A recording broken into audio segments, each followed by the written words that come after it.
bliain seo ag an Creative Tech Fest ó chuid bliain túil de chuid Tech Space. Áit de ag daine óga scileann na cruthaíocha sna meán agus is STEM a ódam agus is ceile a bliain túil den obair fád a dénta go runna bliana.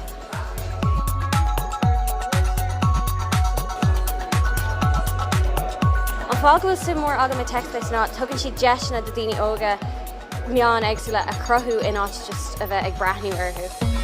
Creative Tech Fest!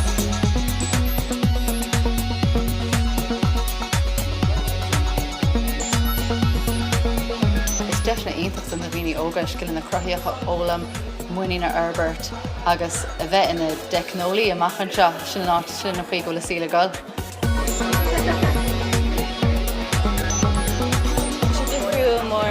A lán dína óigan sa had níos mó dína óigan sa ná dína fásta agus sin anna tábhachtach. sé bhíor simú na tionscail eile a feiceáil cumá agus caiid an óir an seo inneo, like níos iarde ná blianar bheith eile a bhí agan go dtí seo. So bheith sé simú an fécinn cé a bhuains agus cé a fóins céir.